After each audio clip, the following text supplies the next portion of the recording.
Hi everyone, welcome back to my channel. Today recipe ఏంటంటే Gujarati special dhokla. ఈ డోక్లా అనేది చాలా రకాలుగా చేసేసుకోవచ్చు. చాలా అంటే చాలా రకాలుగా ఉంటుంది. ఏ డోక్లా అయినా బాగుంటుంది. ఈ డోక్లా అనేది హెల్త్ కూడా చాలా మంచిది.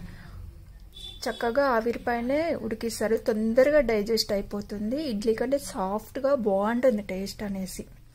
చాలా అంటే చాలా బాగుంటుంది. ఇది గుజరాతీ స్పెషల్. గుజరాతీలు దీన్ని ఎక్కువగా చేసేసుకుంటారు. టేస్ట్ మాత్రం అద్దరిపోతుంది. ఒక్కసారి తింటే చాలు, మళ్ళీ తినాలనిపించే రెసిపీ. ఎన్నిసార్లు తిన్నా కూడా బోర్ కొట్టదు. ఈ రెసిపీ ప్రాసెస్ ఏంటో అనేది ఇప్పుడు చూద్దాం. డోక్లాకు కావాల్సినవి ఒక 3 పచ్చిమిర్చిలు, మంచిగా కారం ఉన్నవి, 1 ఇంచు అల్లం. ఇప్పుడు కచ్చాపచ్చాగా వీటిని మిక్సీ పట్టేసుకోవాలి. మనం తీసుకున్న హాఫ్ శనగపిండిని ఈ విధంగా జల్లించుకోవాలి. ఒకసారి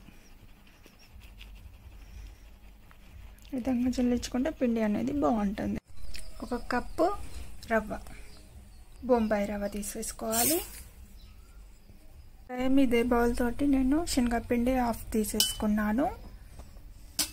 రవ్వ 1 కప్ తీసేసుకుంటే శనగపిండి అనేది హాఫ్ కప్ తీసేసుకోవాలి. హాఫ్ కప్ తీసేసుకున్న తర్వాత 1 కప్పు పెరుగు తీసేసుకోవాలి.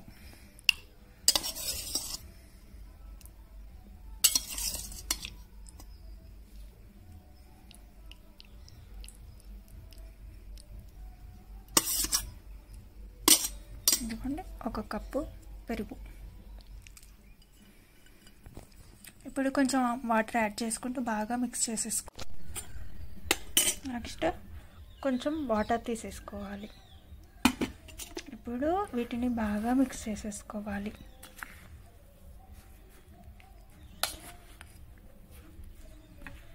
ఇడ్లీ పిండిలా కలిపేసుకోవాలి.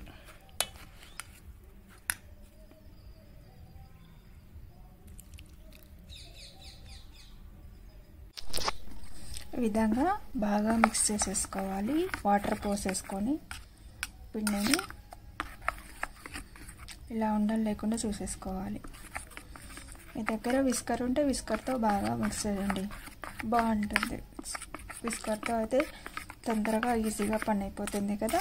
లేదంటే ఇలా స్పూన్తో కూడా కలుపుకోవచ్చు. చిటికెడు పసుపు యాడ్ చేసేసుకోవాలి.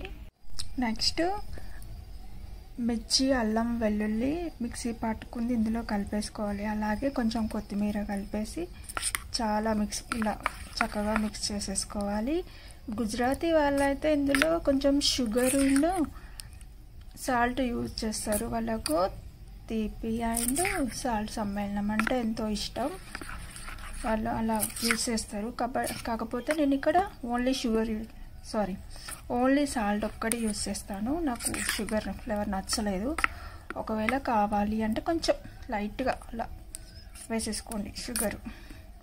కాకపోతే షుగర్ లేకపోతేనే సాల్ట్తోనే బాగుంటుంది ఇది. ఇప్పుడు కొంచెం సాల్ట్ వాడేస్తాం. ఇక్కడ నేను 3/4 టేబుల్ స్పూన్ సాల్ట్ తీసేసుకొని బాగా మిక్స్ చేసేసుకుంటున్నాను. ఈ విధంగా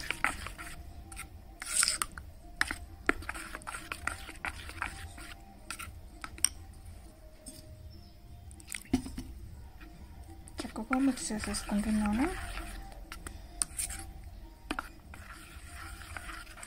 మిక్స్ చేసేసుకున్న దాన్ని ఒక 15 to 20 మినిట్స్ రెస్ట్ ఇచ్చేద్దాం. ఇక నేను 2 గ్లాసెస్ వాటర్ తీసుకున్నాను. ఈ గ్లాస్తో 2 గ్లాసెస్ తీసుకున్నాను. కొంచెం పెద్దదైతే 1.5 గ్లాస్ తీసుకోండి వాటర్. ఇప్పుడు ఈ వాటర్ని బాగా మరిగించాలి, చాలా హీట్ ఎక్కాలి. ఇందులో ఒక 2 టేబుల్ స్పూన్స్ ఆయిల్ కూడా కలుపుకోవాలి. చివరిగా కొంచెం బేకింగ్ సోడా లేదా ఈనో అయినా యూస్ చేయవచ్చు. బేకింగ్ సోడా అయితే పావు టీ స్పూన్ లేదా హాఫ్ టీ స్పూన్ తీసేసుకోవచ్చు. ఈనో అయితే 1 ప్యాకెట్ తీసేసుకోవచ్చు. పిండి అనేది ఈ విధంగా ఉండాలి, మరీ లూజ్గా ఉండకూడదు, మరీ గట్టిగా ఉండకూడదు, ఈ విధంగా ఉండాలి. డోక్లా తయారు చేయడానికి కేక్ ప్యాన్ అనేది తీసుకుంటున్నాను.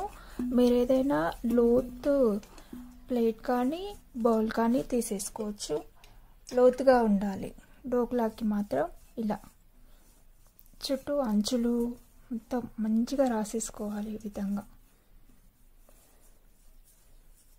ఇలా ఆయిల్ మంచిగా పట్టించాలి. ఆయిల్ కాకపోయినా గీ అయినా పర్వాలేదు. పిండి మాత్రం 30 వరకే ఉండాలి, అంతకంటే పైకి ఉండొద్దు. ఎందుకంటే పిండి అనేది పొంగుతుంది కదా, ఇందులో మనం సోడా వేసాం కాబట్టి పిండి అనేది పొంగుతుంది. నెక్స్ట్ కొంచెం ఇలా కొట్టాలి. ఒకవేళ ఎయిర్ గ్యాప్స్ ఏమైనా ఉన్నా కూడా సెట్ అయిపోతుంది పిండి అనేసి. బేకింగ్ సోడా వేసిన తర్వాత వెంటనే కుక్ చేసేసుకోవాలి, బేక్ చేసేసుకోవాలి. లేదంటే చాలా ఇబ్బంది అవుతుంది, లేకపోతే అస్సలు బాగోదు టేస్ట్. ఆఫ్టర్ 20 minutes వాటర్ కూడా మంచిగా వేడెక్కాయి. మీ దగ్గర స్టాండ్ ఉంటే స్టాండ్ పెట్టుకోండి, లేకపోతే ఇలాంటి బౌల్ ఒకటి పెట్టేసుకోండి. నెక్స్ట్ మనం డోక్లాది ఇది బౌల్ ప్యాన్ పెట్టేసుకోండి. ఇలా బౌల్ పెట్టేసుకుంటున్నాను. డోక్లా బౌల్ అనేసి ఇలా మిడిల్లోకి పెట్టేసుకోవాలి. పెట్టుకున్న తర్వాత ఇలా లిడ్ పెట్టేసుకోవాలి. లిడ్ పెట్టేసుకున్న తర్వాత లో టు మీడియం ఫ్లేమ్లోనే బేక్ చేసేసుకోవాలి 20 minutes. ఆఫ్టర్ 20 minutes ఇలా చెక్ చేసేసుకోవాలి. ఇలా డోక్లాది బేక్ చేసేసుకున్న డోక్లాని చల్లారేంత వరకు పక్కన ఉంచుకోవాలి. ఇప్పుడు మనం పోపు చేసేసుకుందాం. నెక్స్ట్ పోపుకి 1 teaspoon ఆయిల్ తీసేసుకోవాలి. అందులోనే 1 tablespoon ఆవాలు, 1 tablespoon నువ్వులు తీసేసుకోవాలి. ఇప్పుడు వీటిని బాగా వేయించాలి. నువ్వులు వేసి గోలించాక ఇప్పుడు మిర్చి తీసుకోవాలి. ఇలా నేనైతే చిన్న చిన్న కట్ చేసుకున్నా. మీరు కొంచెం పెద్దగా కావాలి అంటే పెద్దగా కూడా కట్ చేసేసుకోవచ్చు. ఇందులోనే కొంచెం కొత్తిమీర, కరివేపాకు వేసుకొని ఇలా బాగా వేయించాలి. ఇప్పుడు పూర్తిగా చల్లారిపోయిన డోక్లాని ఇలా ఈ విధంగా సైడ్స్కి లూజ్ చేసేసుకుంటూ వెళ్ళాలి. ఈ విధంగా లూజ్ చేస్తూ వెళ్ళాలి.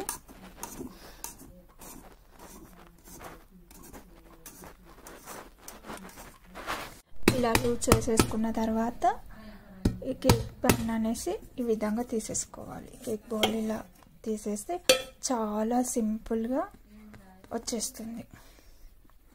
ఇప్పుడు మనం చిన్న చిన్న ముక్కలుగా కట్ చేసేసుకోవాలి. ఇప్పుడు పోపులోకి మనం కట్ చేసుకున్న డోక్లాని పెట్టేసుకోవాలి.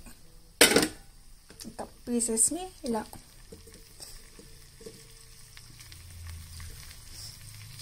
డోక్లాని ఇలా పోపు అంతా ఈ విధంగా పట్టించేయాలి. లేకపోతే మీరు పోపు చేసుకున్న దాన్ని ఆ ప్లేట్లో పెట్టేసుకున్నా సరిపోతుంది. ప్లేట్లో ఇవన్నీ పోసేసినా కూడా సరిపోతుంది. ఇలా స్లోగా టర్న్ చేస్తూ ఉండాలి. ఇలా స్లోగా పట్టించాలి. ఇలా స్లోగా పట్టిస్తేనే డోక్లా అనేది విరగకుండా ఉంటుంది. డోక్లా అనేది చాలా సాఫ్ట్ ఉంది కదా, అలా ఈ విధంగా అన్నింటికి పట్టించాలి. అంతే అండి, చాలా సింపుల్గా హెల్దీగా ఈ విధంగా బ్రేక్ఫాస్ట్ చేసేసుకోండి. సూపర్ అంటే సూపర్గా. పల్లీల చట్నీ, పుదీనా చట్నీ లేదా టమాటా సాస్ వీటితో తిన్నా కూడా చాలా బాగుంటుంది. అంతే అండి, చాలా సింపుల్గా డోక్లా రెసిపీ అనేది రెడీ అయిపోయింది. నా వీడియో కనుక మీకు నచ్చినట్లయితే లైక్ చేయండి, షేర్ చేయండి, కామెంట్ చేయండి. మీరు కూడా ఒకసారి ట్రై చేసి ఎలా వచ్చిందనేసి చెప్పండి, కామెంట్ చేయండి. Thank you for watching.